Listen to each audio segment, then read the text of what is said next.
terrorist Abdul Malek Rigi, a NATO agent, an arm of NATO and the presence in Afghanistan, captured by the Iranians, but with decisive help from Pakistan, according to my information, and therefore an act of rebellion, if you like, by the Pakistanis against their assigned role in this deplorable, monstrous scenario of state-sponsored false flag terrorism being imposed on them by the U.S.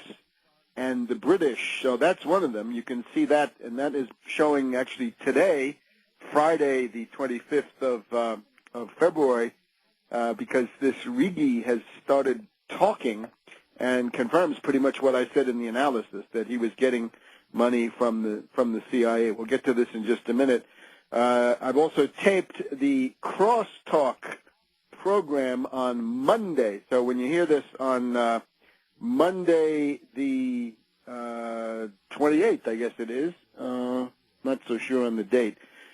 Monday, anyway, will be a program on Soviet America, parallels between the collapse of the Soviet Union in 1990-1991 and the current situation here in the United States. And there are such parallels.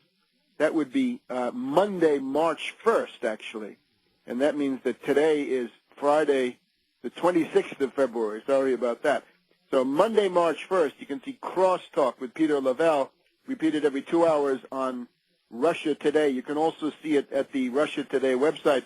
I'm not sure which of the two Russia Today websites it's going to be on, because Russia Today now has two websites, one for the programs originating in Moscow, which I think covers Crosstalk, but another website for the programs initiating here in Washington, D.C. So if you want to see the one about Rigi, you're going to have to go to the Washington, D.C. one, or better yet, go directly to tarpley.net, direct to the source, where you'll also see a short commentary that I put together about this. Now let's dive in and look at the question of Abdul Malek Rigi. Now this is the leader of Jundullah. Indeed, Jundullah is a family operation of the extended Rigi crime family.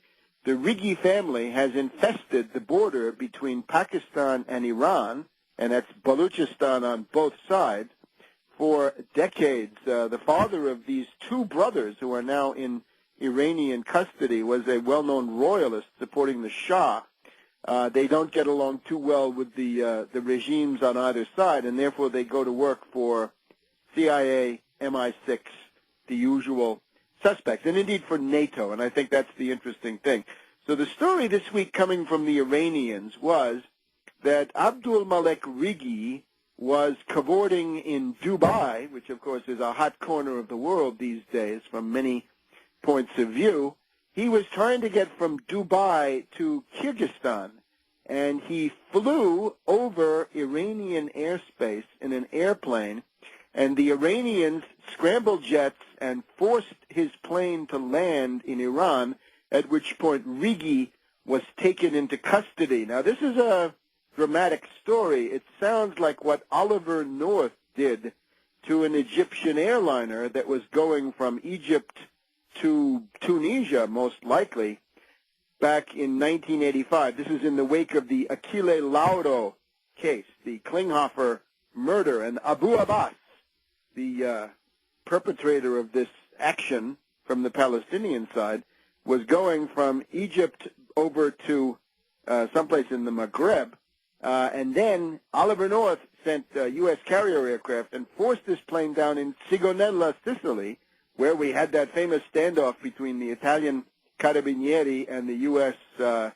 Delta Force, or whatever it was, with the Italians eventually winning out, since, of course, it was their territory, probably the most decisive action in the career of Bettino Craxi, and the thing that eventually got him thrown out by the U.S., because they did not forget this assertion of national sovereignty by the Italians. But this dramatic story, I'm afraid, may not be at least the whole story. The Pakistani ambassador to Tehran claims a significant part of the credit for Pakistan, saying, we tip them off, or he actually puts it in somewhat vague terms. It could therefore either be that it was the Pakistanis, the ISI, the much maligned ISI, in a moment of independence, trying to assert their own sovereignty in this case, telling the Iranians, watch out, the head of Baluchistan, your public enemy number one, the most wanted terrorist on the Iranian most wanted list, Abdul Malek Rigi, is in your airspace, bring him down. Or another version circulating at various places, there's a site called Iranian Diplomacy, there are a couple of others, saying that it was actually the Pakistanis who captured Rigi and delivered him to the Iranians. So, of course, the Iranians deserve their moment of glory because they have indeed captured a very dangerous and violent enemy. But I think the really interesting thing is the fact that Pakistan has played this singular role in it. Now, the Iranians claim they did it all by themselves, but the Pakistani ambassador in Tehran says, no, Pakistan had a significant role in it. And I'm sure time will tell. What this does, though, is it tends to decapitate and cripple this Jundullah at a critical moment. Now, a couple of things more about it.